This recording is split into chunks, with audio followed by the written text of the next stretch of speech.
I'd like to call the California High-Speed Rail Authority Finance and Audit Committee meeting.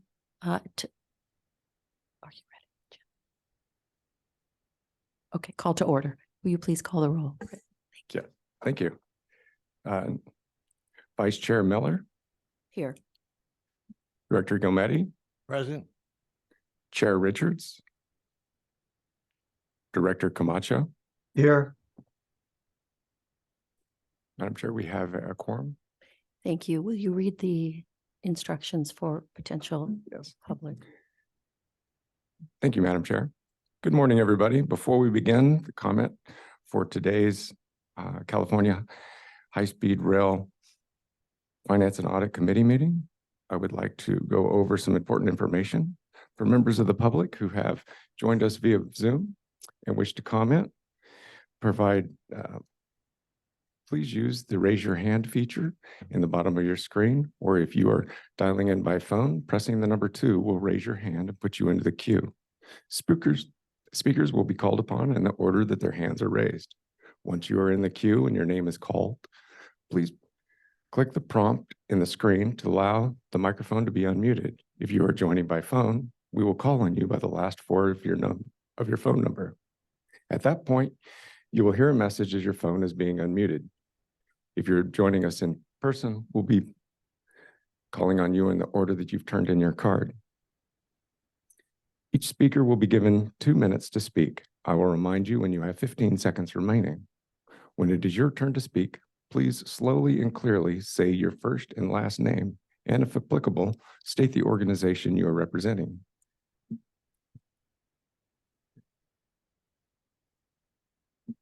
Madam Chair, we don't have any speakers today.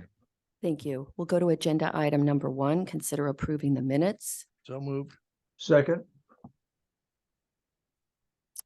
Call the roll, please. Vice Chair Miller, Yes. Director Camacho, Yes. Director Gometti, Yes. Chair Richards. Madam Chair, the motion passes. Thank you. We'll go to item number 2, which is the executive summary by our Chief Financial Officer. Good morning, Brian. Good morning, Madam Vice Chair and members. Presenting the financial reports executive summary. I thought I'd start out with a note on the governor's budget. On January 10th, the governor released his budget proposal for the 24-25 fiscal year. He identified a $38 billion general fund gap to fill. And that's again general fund money. There were in the transportation area some deferrals of spending, also some fund shifts from general fund to special funds, but because the High-Speed Rail Authority does not receive any general funds, we're not subject to any of those funding deferrals or fund shifts. We are subject to some of the general administrative statewide belt tightening around reducing travel, seeing what purchases might be deferred, such as some IT purchases, things like that. But good news is, for the budget, we don't have any major budget impacts to the authority.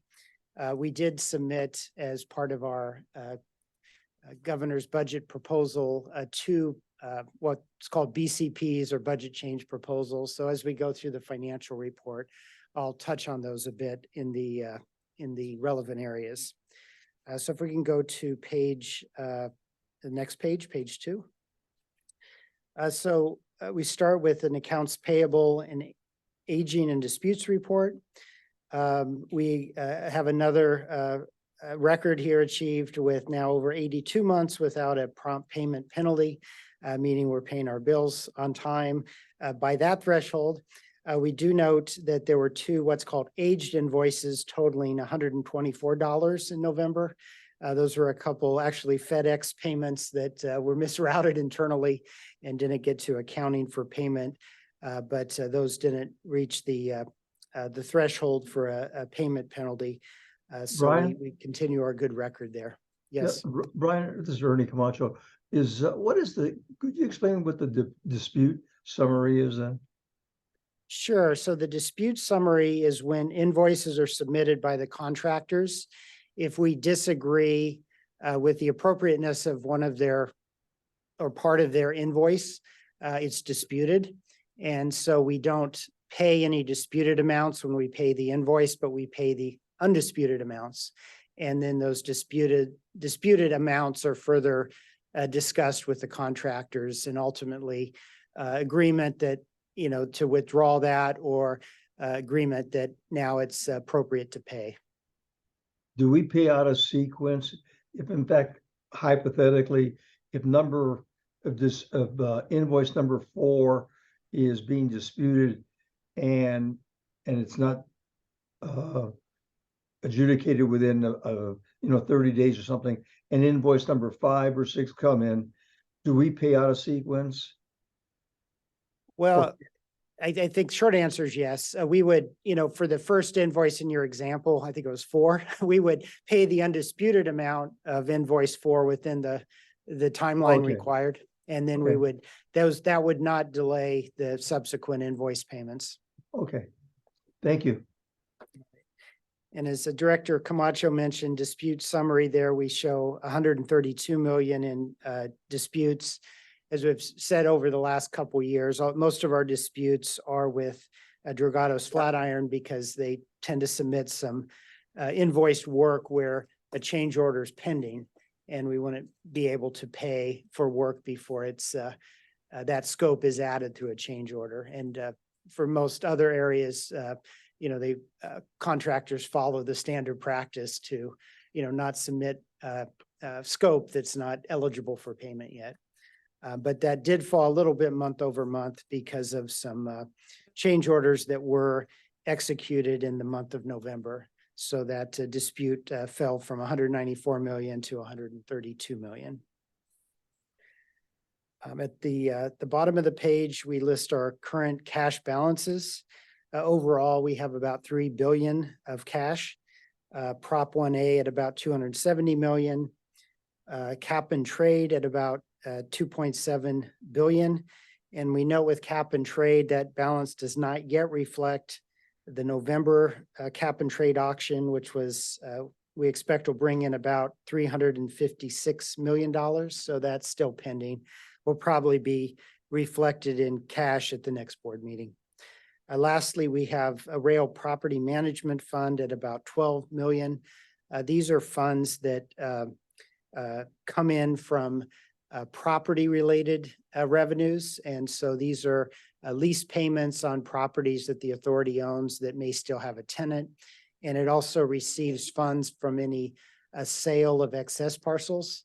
And so far, the authority has sold something in the neighborhood of 7 or 8 excess parcels. A number of them are on the Caltrans side. When they moved Highway 99, they'd also managed some parcel purchases, and those have been sold. So we have this total balance of about $12 million.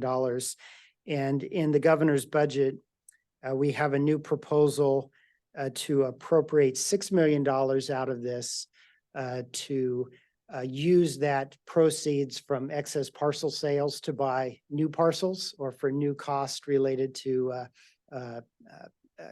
acquiring right of way. This is something that we've been working on with the FRA because some of the revenue that's come in on parcel sales goes back to ARA funds. We purchased some of the parcels with federal funds. And so we've worked out with the federal government an agreement that they'll allow us to retain those proceeds and keep them in the program as opposed to refunding the federal government. So this is good news. And we're asking the legislature to approve this new $6 million appropriation on the capital outlay side so we can purchase some right away with these proceeds. So that's not a major amount of money, but again, we want to try to keep every federal dollar we get. And so that's the basis of the proposal here. One question about property acquisition of property.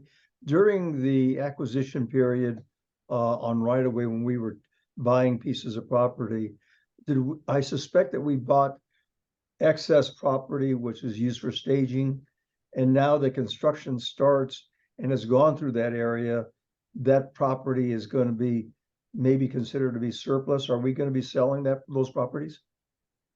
Yes, sometimes for a reason you explained, sometimes the seller will want to sell the entire parcel when we only need a portion of the parcel. So we want to buy half, but the seller Yeah. will only be willing to sell the whole thing. So there's various circumstances where we may have land that we don't ultimately need for the high-speed rail operation.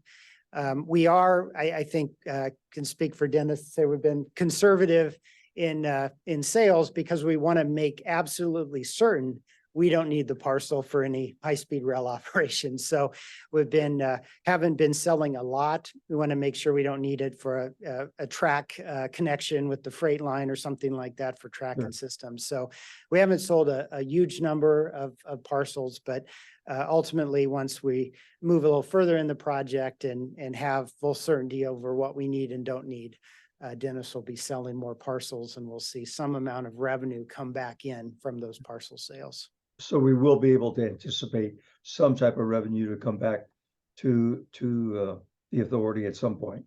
That's correct. Yeah. Thank And you. again, we've sold 7 or 8 so far. I think it's around the magnitude of $1 million of proceeds we've received from sales. Most of the money in this account is from the lease payments on parcels that have tenants. Thank you. Great. We can move to the next slide. The administrative budget and expenditures report. So with about 5 months of the fiscal year completed here, we've spent about $31 million to date, 6.2 million in November. So we're running under our budget. And that, as always, is due to some vacancies, but our vacancies have come way down. We're under the statewide average now at about 15.4% vacancy. We have at the authority 429 authorized state positions. Our second budget change request to the legislature is to approve what we call form to function, which we've identified some consultant positions in various areas of the authority where we think the workload can be performed best by state staff.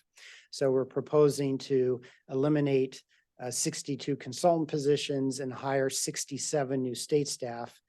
And with that, we feel the authority would be best staffed for those functions, be consistent with state law that generally favors state staff where the work can be performed by state staff. And again, it's fiscally prudent as well because the state staff cost generally is less expensive than consultant costs. So that's the second proposal that we've submitted to the legislature.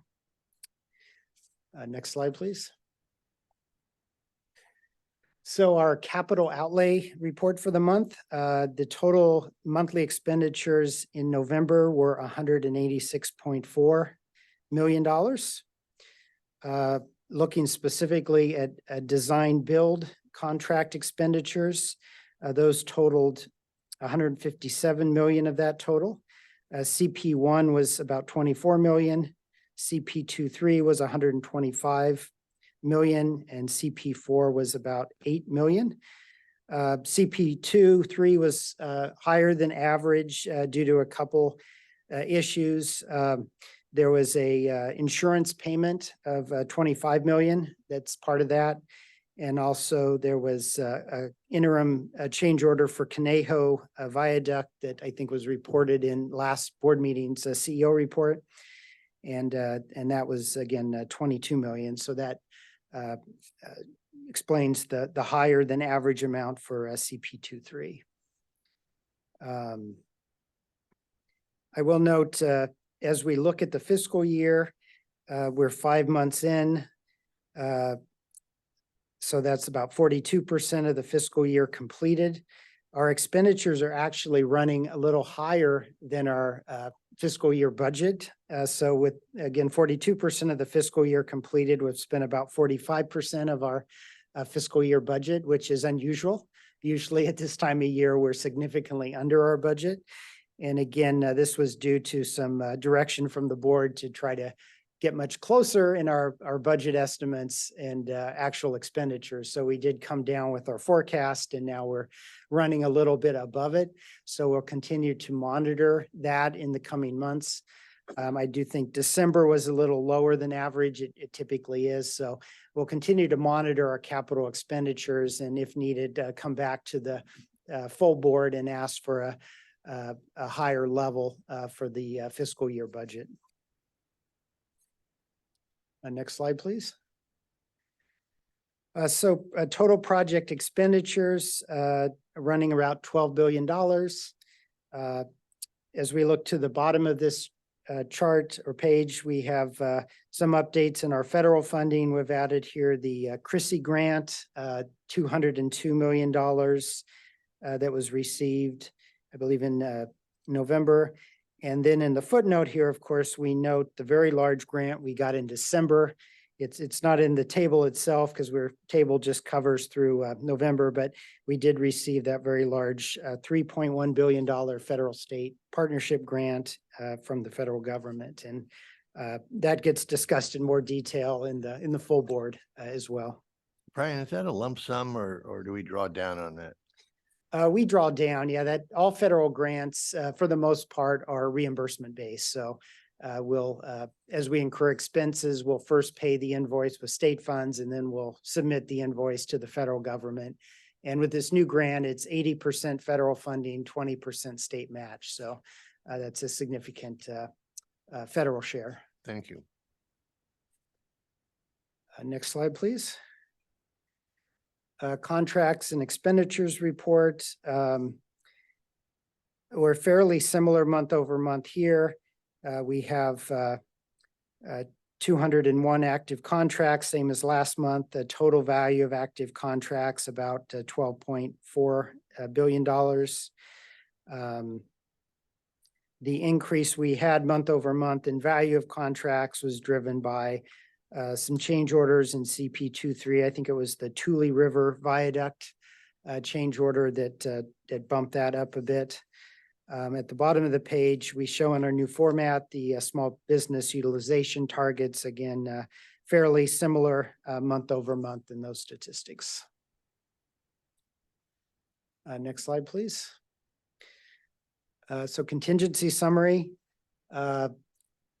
November was a fairly low month for contingencies as we report the smaller ones based on the actual execution dates of those change orders, and then big ones over 25 million we report when governance actions taken to approve them, and there were no large ones in November, and the small ones added up to about 3.4 million, kind of on the top half of the top table.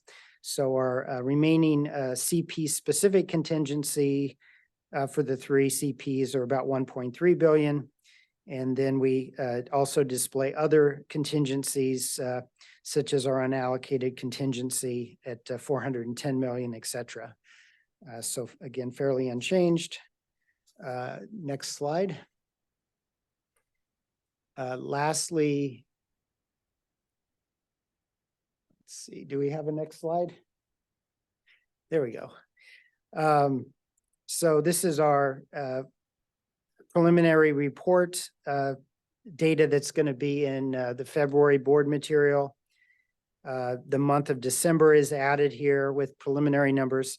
So our construction packages and other capital work in December look like they're going to come in around 139 million total, with about 118 million of that related to the CPs, and specifically for the DBs, about $87 million. So that's down a bit month over month, but still very healthy again, at that total work for CPs, about 118 million. We do, of course, in December, we start getting into the rainy season. There's also the freight railroads that have different blackout periods for certain work that might affect us, and of course, some holidays as well. Lastly, on the bottom there, administrative summary, fairly unchanged in terms of positions. Federal grants, again, we list there the new federal grant from the Fed State Partnership, $3.074 billion. And we do have a slide again in the full board presentation that goes through the specific scope in that grant award. And that completes my financial report.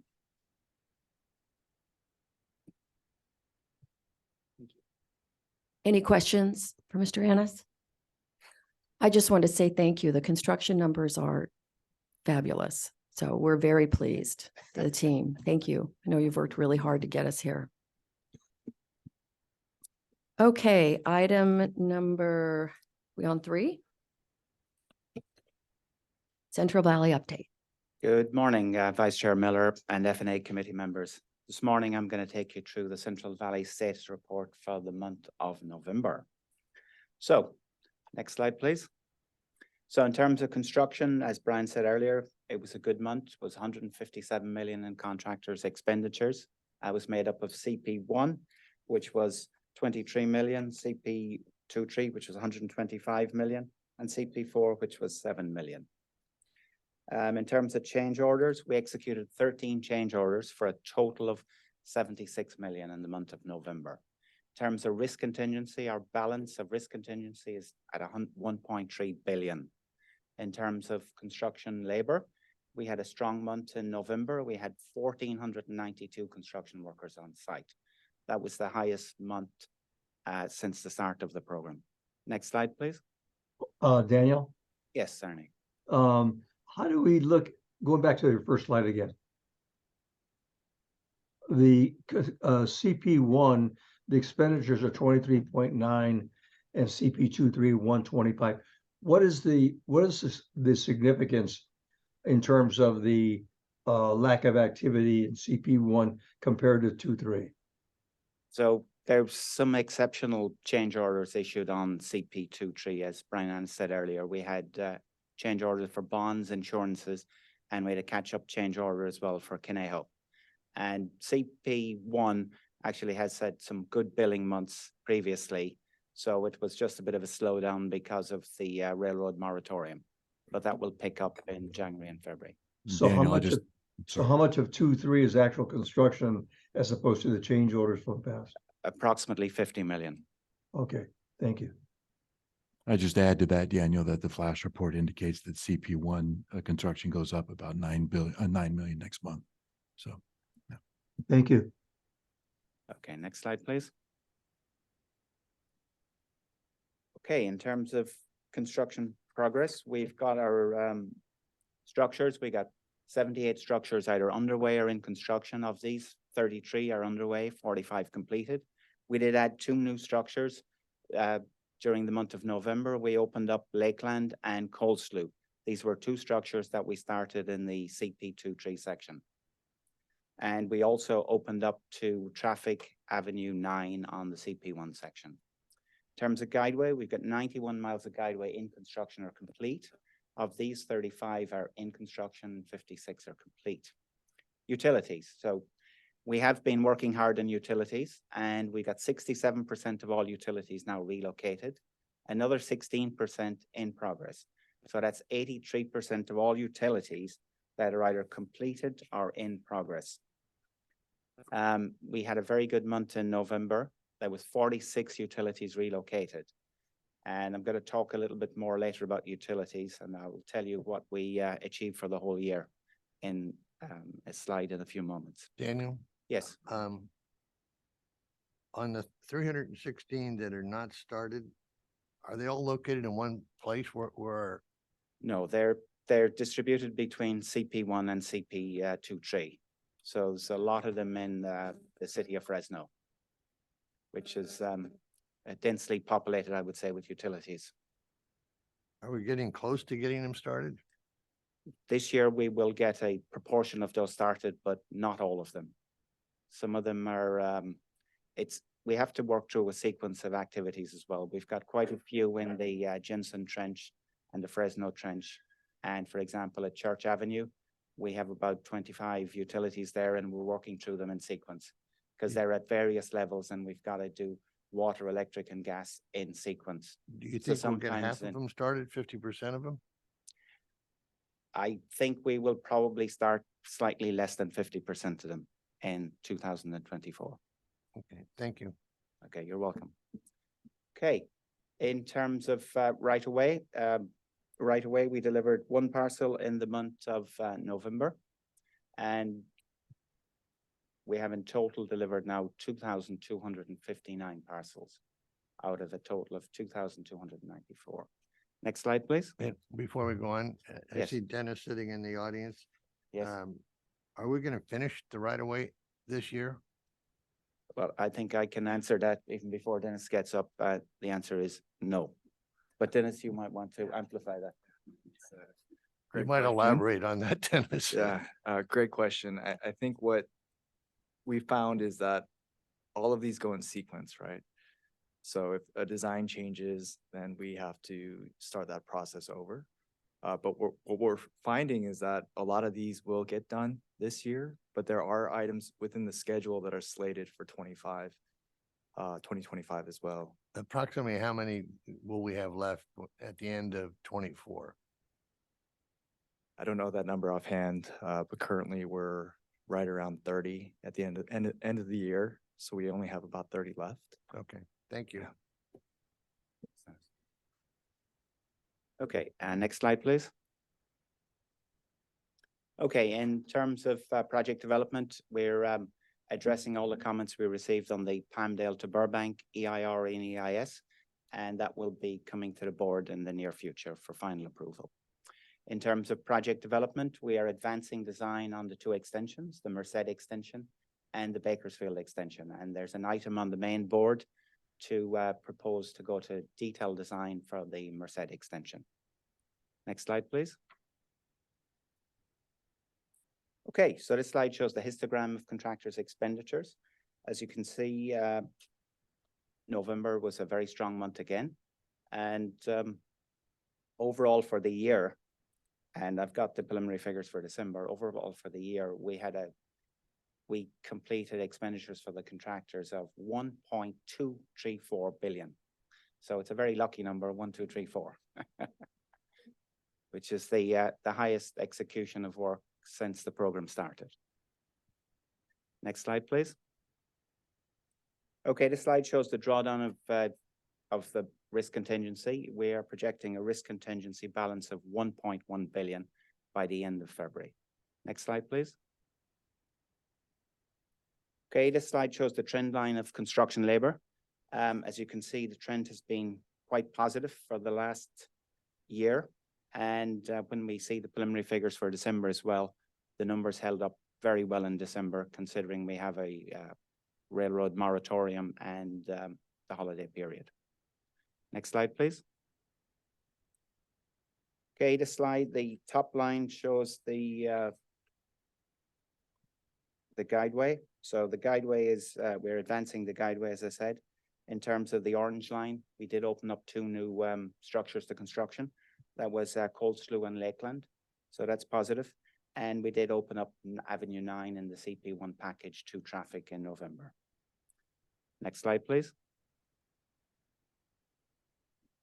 Okay, so this slide shows the utilities. So as I said earlier, 46 utilities were relocated in the month of November. And I can report that we did 7 more in December. So the total utilities relocated for the year were 254. That is one of the best years since the start of construction. It does mean that we have now relocated or in the process of relocating 1,520 utilities out of a total of 1,836. Okay, next slide, please. Okay, this Hey, slide is Daniel, Yes. sorry, just going back to that utility number. You said 1,520 out of 1,836 Yes, are moved or in the process of being moved. That's about Yes. 83%. that's Is that right? correct. Okay, thank you. Yeah, Daniel, one other question. A lot of the numbers that we received earlier from Brian Annis reflected numbers going through December. The numbers that you're providing us today is going through November. It doesn't do us much good to try to understand where we are when we're 45 or 60 days behind on these numbers. Why can't we get a better update or at least closer to where we actually are? Those numbers will be provided in the final slide in the flash report because they're preliminary and they come in late. Oh, okay, so you will provide Yes, us. Okay, thank absolutely. you. Okay, so next slide, please. Okay, this slide is a very detailed breakdown of the utilities by type of utility and by contract. I'm just going to highlight CP4. CP4, if you look at the electric, there was one outstanding in progress. That's now completed. So all electric completed for CP4. Similarly, all gas completed for CP4. All telecoms completed. The wet utilities, we're still working through those. There's a few cutovers outstanding for semi-tropic. And obviously, we have one more significant canal as well with the North Cairn Water Storage District, which we're working on. And I'll talk a little bit more about that later. You picked the easy one. Of course. We like a challenge. Next slide, please. Okay, so this slide shows the delivery of right-of-way. And 98% of all the right-of-way is delivered now. And we're down to 35 parcels left as of November. Okay, next slide, please. Okay, this slide shows the delivery of the railroad parcels. We've got very good cooperation with the railroads. These parcels are delivered as and when we require them, and we're on track with the delivery of railroad parcels. Next slide, please. So Daniel, can I just stop you? I just want to clarify the right-of-way issue. So on real property, we're at 98%. Is that correct? That's correct. So the right-of-way that we're talking about, the other was really utility right-of-way, correct? No. I don't fully understand your question. Well, we have two sets of Oh, yes. slides, what we're going through, which is the real Yes. property, and then the other is utility relocations. So other we have two words- types of right-of-way. That's correct. Right. One is right-of-way, which we're buying, and the other is right-of-way that we're getting from the railroads. Correct. Okay, I'm sorry. Where are you? I've just, in terms of our log jam, it used to be that we were up here on real property acquisitions, that was our real critical issue. But that seems to be behind us now. Is that correct? That's correct. Okay, Can I help with that a little bit? please help with that. Okay, so it's true that for a period of time, the right-of-way was vexing for us, although we went through in 2021 and 2022 and reformed the way we manage the right-of-way process, and we reformed the management of the right-of-way division. We set 60-day, 90-day, 180-day goals through that process, and really stayed on and also changed the process in really starting a condemnation process sooner. So that it's very clear we need the property for the project, we're coming to get the property. And that helped tremendously with the expediting some negotiations on moving this forward. So since that time, we've really been moving at a clip that we hadn't in some years before that. Of our overall right-of-way needs for this project, we're 98.5% done. Some of the ones that are left are fairly vexing. The only issue that comes up with new right-of-way, which Dennis was referencing earlier, is that sometimes if you have a design change to accommodate a utility relocation, you may need more right-of-way to deal with that. However, we are keeping a clamp on that pretty tightly by saying, as we go through new designs, we're looking to do so in a way that does not involve the new right-of-way. That's why the right-of-way numbers have been consistent in terms of what our parcel needs are. And we're 98.5% through it, 1.5% left to go. We'll get it done. And we'll get it done. Importantly, it's not so much whether it's done in 2024 or 25.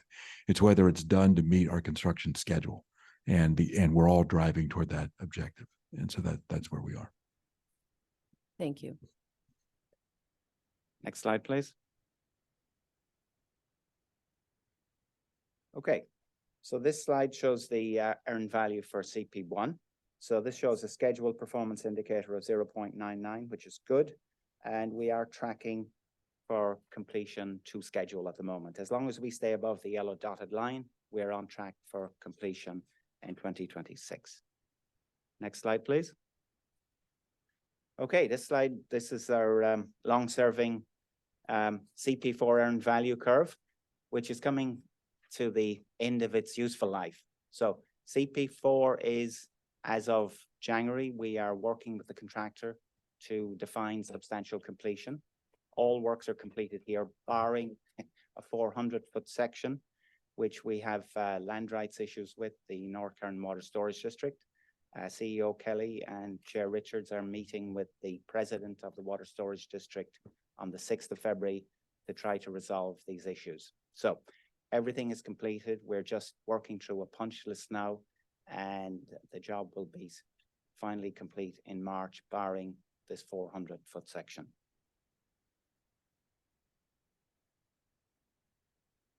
Right. Any questions on that? None.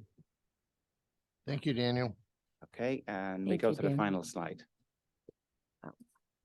Okay, so these are the preliminary numbers for December. So again, we had good construction labor. It was 1,415, which is the strongest December we've ever had. And it's, I think, a credit to the contractors to work over the holiday season. And I think it's very positive. We delivered an additional 3 parcels of right-of-way as well in the month of December. And we relocated 7 utilities. So all in all, a good finish to 2023. Thank you. Any other questions? Thank you, Daniel. You're welcome.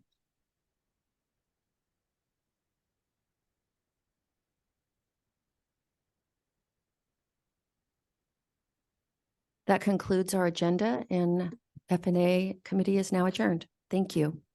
Thank you.